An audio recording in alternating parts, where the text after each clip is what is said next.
자, 우리들이 전도해 보면 대부분 우리들을 따뜻하게 영접해 주는 게 아니죠. 차갑게 대합니다. 반응도 차갑고 거절하고 멸시하고 욕하고 심지어 맞기도 하고 핍박도 하잖아요. 그런데 그 모든 차가움을, 그 모든 차가운 거절을, 그 냉랭함을 무엇으로 극복합니까? 사랑이, 그 뜨거움이 모든 차가움을 덮은 거죠. 그 영혼이 죽어 있는 거 보고 불쌍히 여기는 마음. 엄마가 아이들하고 얘기할 때 보면 눈높이를 맞춰줘서 얘기합니다. 눈높이 교육, 눈높이 사랑 있잖아요. 아이를 사니까 모든 걸 낮추죠. 사도 바울이 그랬잖아요. 약한 자들에게 내가 약한 지같이 된 것은 약한 자들 얻고자 하며, 내가 여러 사람에게 여러 모양이 된 것은 아무쪼록 몇몇 사람을 구원하고자 함이라. 그 고린도전서 9장에 아무쪼록 몇몇 사람 구원하고 싶었기 때문에 내가 다 맞춘 거라고. 율법 없는 자에게도 맞춰주고, 율법 있는 자에게도 맞춰주고, 약한 자에게도 맞춰주고, 나는 얼마든지 변신할 수 있다. 나는 나를 버린다고. 왜냐하면 저 사람을 구원하고 싶으니까. 보면 예수님이 어떻게 그 하나님의 영광을 버리고 자신을 낮추시고 우리와 일치되셨을까? 우리를 너무 불쌍히 여긴 거죠. 우리를 너무 국률히 여긴 거죠. 그 국률의 큰 사랑이 십자가까지 내려오게 하신 거죠. 이번에 수양회를 하면서 이렇게 신방을 하다가 공교롭게도 지난주에 제가 두 가지 간증을 들었어요. 어떤 형제님하고 이렇게 교제를 하는데 그 얘기를 해요. 본인이 이제 그 구원을 받고 신앙생활을 잘 하다가 한때 교제를 떠났답니다. 한 3년 반 정도를 교제를 떠났는데 그러다 보니까 삶이 엉망이 됐을 거 아니에요. 근데 자기의 그 엉망진창인 삶을 자기의 형 누나들이 다 봤던 겁니다. 원래 구원받고도 전도에도 안 먹혔는데 중간에 자기가 망가졌고 엉망진창 되었으니까 그 모습을 보니까 더 전도가 안 되는 거죠. 그때 그 마음이 들더래요. 어느 날 전도 집회를 딱 듣는데 딱 듣다가 너무너무 전도하고 싶더래요. 그때 어떤 걸 봤냐 하면 주변의 형제님 중에 한 명이 시한부가 된 거예요. 말기암이 돼가지고 시한부가 되어서 죽어가면서 자기 마지막 가족들에게 전도하는 모습을 봤답니다. 그러자 어떻게 하냐면 자기에게 도저히 방법이 없다 생각되니까 하나님께 기도했답니다. 자기를 시한부 인생으로 만들어 달라고. 자기를 차라리 시한부 인생으로 만들어 줘서라도, 그렇다면 내가 시한부가 된다면 내가 옛날에 잘못 살았던 것도 다 뒤로 하고 내가 죽기 전에 부탁이라면 들어줄 것 같다고. 하나님께서 기도 응답을 해주신 거예요. 근데 조금 다르게 했습니다. 시한부가 아니고요, 갑자기 쓰러져 버린 거예요. 갑자기 쓰러져 가지고 뇌경색이 와버린 거예요. 40대 사람인데 뇌경색이 있다 보니까 말을 잘 못하잖아요. 사람이 어벙해진 거예요. 그 말이 안 되고 언어가 모두 어눌해지는데도 그때 그 생각이 들더래요. 하나님이 이렇게 기도 응답해 주셨나 보다. 그래서 어벙한 상태에서 어눌한 상태로 형에게 전화하고 누나에게 전화하고 좀 들어달라고. 그러니까 동생이 너무 안 됐잖아요. 그래서 알았다 했는데 마음 바뀔까 봐 이분이 자기 몸이 불편함에도 USB 들고 그 집에 간 거예요.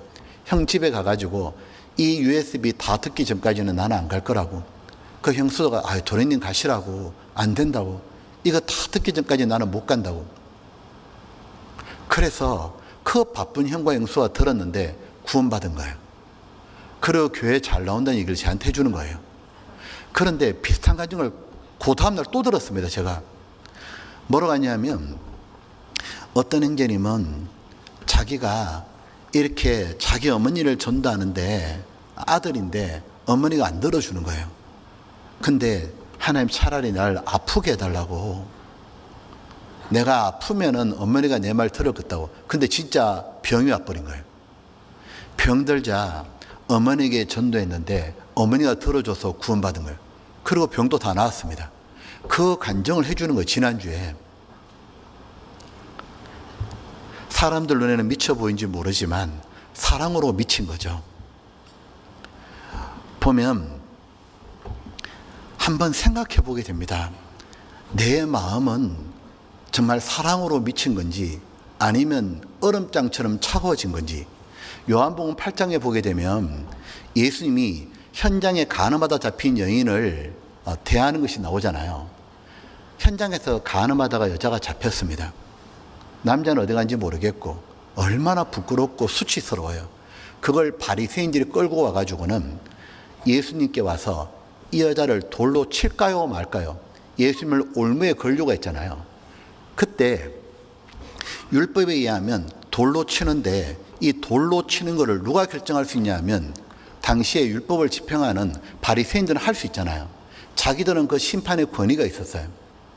이 바리새인들은 돌로 첩벌이를 하다가 예수님 올무 걸려고 예수님께 물어보러 온 겁니다. 자신들의 권위를 정지하고 죽이려고 했잖아요. 그때 예수님께서 뭘 하시냐면 죄 없는 자가 먼저 돌로 쳐라고. 여자를 보고 음욕을 품는 자다 마음이 가늠하니라. 혹시 예수님이 그걸 땅바닥에 서셨다면 그 글귀 보고 누가 그 여자를 돌로 칠 수 있겠어요? 음욕은 다 품고 사는 거지. 노인부터 아이까지 돌을 다 놓고 떠났잖아요. 다 떠나고 그 여자하고 예수님밖에 안 남았을 때 예수님이 물어보잖아요. 너를 돌로 치는 자 없냐고. 없다고. 없습니다. 그때 예수님이 뭐라 하셨습니까? 정말 예수님만이 그 여자를 돌로 칠 수 있는 심판의 권위를 갖고 계시잖아요. 거룩하신 하나이신 예수님만이 심판할 수 있는 권위를 갖고 있는데 예수님은 놀랍게도 나도 너를 정죄하지 않는다고. 나도 너를 정죄하지 않는다는 말은 다른 말로는 내가 너를 책임지겠다 그 말이잖아요. 죄는 반드시 처벌해야만 하나님의 공의가 집행되는 건데 예수님께서 네 간음한 그 죄를 내가 대신 고통스럽게 십자가에서 받겠다고. 그래서 너는 다시는 죄를 범치 말라고 보내주셨잖아요. 생각해 보게 됩니다. 예수님은 정말 어떤 분이었냐면 마태복음 12장에 있는 말씀처럼 상한 갈대를 꺾지 않으시고 꺼져가는 심지를 끄지 않는 분이었습니다. 그 추접스런 그런 죄를 보고도 상한 갈대면 꺾어버리고 싶고 꺼져가는 심지가 고약한 냄새가 난답니다. 확 꺾어버리고 싶을 때인데 예수님은 뭐라고 하시냐면 심판으로 대하지 않고 내가 너를 정죄한다고. 내가 너를 책임지 마. 구원받은 우리들은 예수님과 같은 권세를 갖고 있습니다. 보면 너희가 뉘든지 사하면 사해질 것이고 뉘든지 그대로 두면 그대로 있는다고. 즉 만약에 우리가 구원의 권세를 가지고 있잖아요. 우리가 전도하는 사람한테 입 다물어 보면 그 사람 죽어버립니다. 때로는 전도하다 보면은 너무 강파하고 뻔뻔하고 너무 얄미운 사람 있잖아요. 너무 날 힘들게 하니까 때로는 돌로 때려버리고 싶어요. 그죠? 이제 끝이다 그냥. 돌로 탁 쳐버리고 싶어 그냥. 정죄하고 싶잖아요. 네가 그래 사니까 너 구원 못 받는 거야. 네가 그렇게 죄 가운데 있으니까 세상에 빠지니까 구원 되겠냐고. 안 돼. 끝. 돌로 탁 던져버리고 싶어요. 입 닮으면 죽어버려. 그죠? 갈대가 상한 거 보고 꺾어버리고 싶고 심지어 고약하게 타는 거 보니까 꺾어버리고 싶은 거예요. 그런 마음이 들 때 십자가 말입니다. 십자가. 우리들이 전도하는 영혼을 정죄하지 않고 책임지려고 한다면 우리는 십자가가 생각이 날 것 같습니다. 즉 그들이 나를 힘들게 하는 것, 그들이 나를 지치게 하는 것, 이렇게 오래 참게 만드는 것, 이렇게 실망시키는 것, 이렇게 나를 좌절시키고 낙담시키는 것, 그것이 바로 내가 져야 될 고통이고 십자가라는 거죠. 사도 바울이 말했잖아요. 고린도서 4장에 말씀하기를 우리가 항상 예수 죽인 것을 몸에 짊어지면 예수의 생명도 우리 몸에 나타나게 하려니라.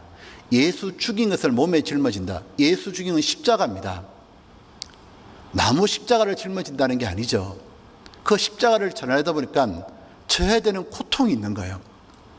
내가 전도하는 대상에 그 뻔뻔함, 그 얄미운 것, 그거 나 힘들게 하는 것, 그거 내가 짊어져야 된다는 거죠. 우리 산자가 항상 예수를 위하여 죽음에 넘기움은 예수의 생명이 또한 우리 죽을 몸에, 우리 죽을 육체에 나타나게 하랍니다. 보면 전도하는 거 고통스럽습니다. 힘듭니다. 왜요? 십자가니까. 저 사람이 나를 실망시키고 나를 좌절시키고 이번에 또 나를 속이고 또 저렇게 뻔뻔하고 내가 어떻게 저한테 대했는데 내한테 이렇게 하나. 너무너무 때로는 끝내버리고 싶어요. 돌로 던져버리고 싶어요.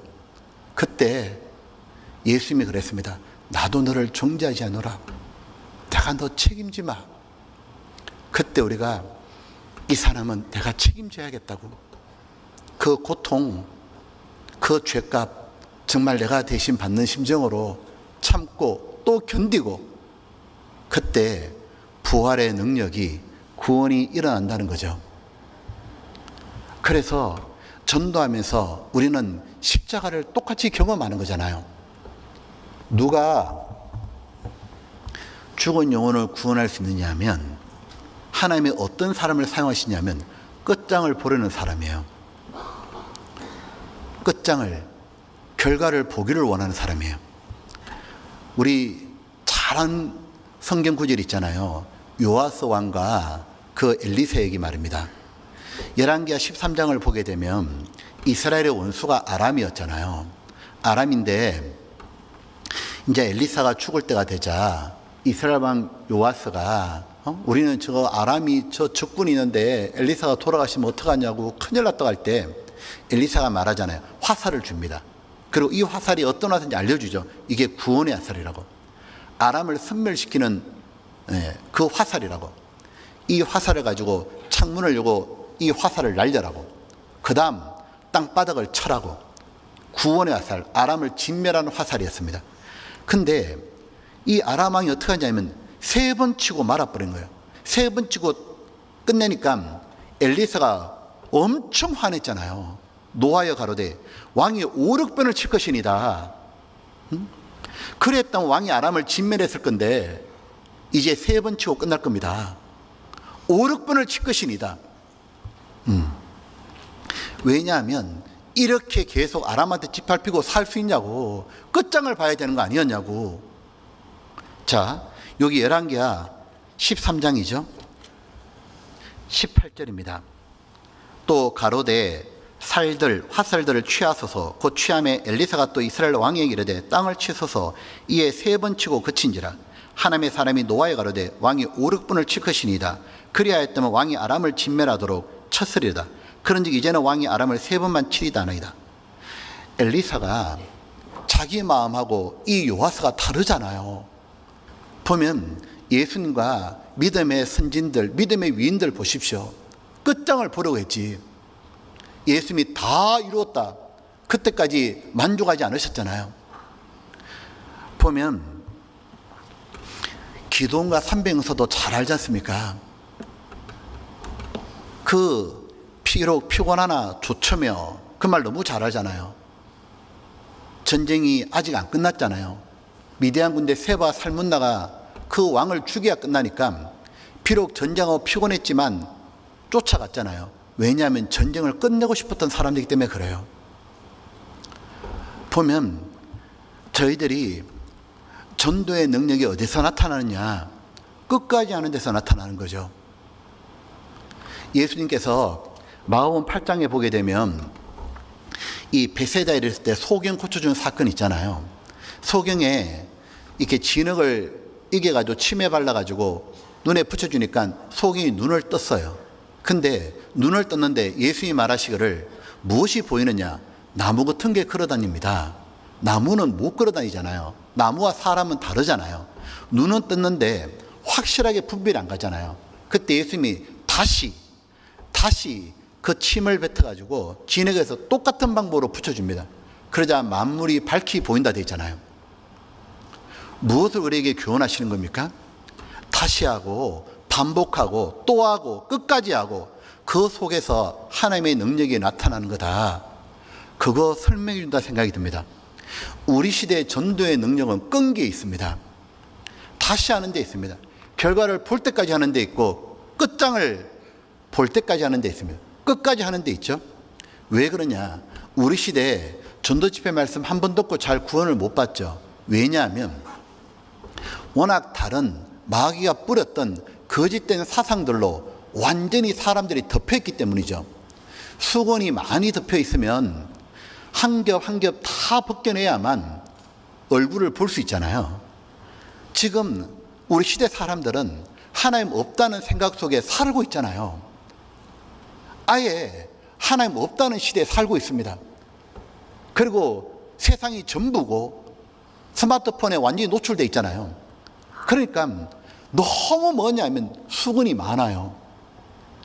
이 수건이 잘못된 사상들이, 잘못된 생각들이, 이 선입견들이, 편견들이 하나씩 벗겨져야만 그리스도의 그 아는 빛이 그의 얼굴에 비칠 거 아니에요. 복음의 빛이 그에게 비치잖아요. 그러면 어떻게 되느냐? 계속 말씀을 듣게 해야 되는 거죠. 그때까지 우리가 포기하면 안 되는 거죠. 생각해 보니까 우리가 전도하다가 중간에 포기해가지고 놓친 영혼이 너무 많다는 걸 알게 됩니다. 우리가 언제부턴가 그의 영혼을 위한 기도가 중단되었고, 선을 베풀다가 중단되었고, 연락하다가 중단되었고, 수양회 또 집회 권하다가 중단했기 때문에 이뤄진 영혼이 얼마나 많아요. 세일즈 하는 사람 다 아시죠? 늘 세일즈 하다 보면 늘 듣는 말이 그거죠. 한 번 거절하고, 두 번 거절하고, 세 번 거절하고 판매하러 갔다가 그러면 88%의 세일즈면 다 포기한답니다. 그런데 12% 사람은 네 번째도 또 찾아간답니다. 그래서 그 12%가 회사 전체를 살린다 그러잖아요. 세 번 하고 포기했던 88%는 다 아웃이고, 또 찾아가는 사람들을 통해서 바로 판매 실적이 회사를 채운다고. 자, 우리 갈라디아서 6장 하나 봅시다. 6장 9절입니다. 9절 같이 읽어볼까요? 우리가 선을 행하되 낙심하지 말지니 피곤하지 아니하면 때가 이름에 거두리라. 자, 이렇게도 번역도 있습니다. 우리가 선을 행하되 낙심하지 말지니, 좌절하지 말지니, 피곤하지 않으면, 포기하지 아니하면, 그렇게도 번역됩니다. 때가 이름에 거두리라. 하나님의 나라는 하나님 일을 책임지는 사람 통해서 나타나잖아요. 내게 맡긴 영혼, 내가 빚진 사람, 복음을 전해줄 빚을 진 사람이라고. 내가 정말 내가 아니면은 아무도 못 해주겠다고. 특별히 내 가족 중에 아직도 전도되지 않는 사람이 있다면 그 사람은 나니까 붙여준 걸 겁니다. 내가 아니면은 다른 사람은 못 해줄 겁니다. 내 사람이니까. 그리고 두 번째, 엘리사는 문을 닫고 하나님께 기도했습니다. 우리에게 필요한 건 하나님입니다. 우리도 하나님이 일어나시면, 하나님만 개입하시면, 하나님만 조금만 신경 쓰시면 되는 건데, 그래서 우리들이 하나님께 기도할 때 하나님은 쉬실 수가 없는 거죠. 그 응답의 타이밍은 언제인지 모르지만 하나님은 가장 적합할 때, 가장 하나님께 영광이 돌아갈 때, 그때가 되면 하나님은 들어주시는 거죠.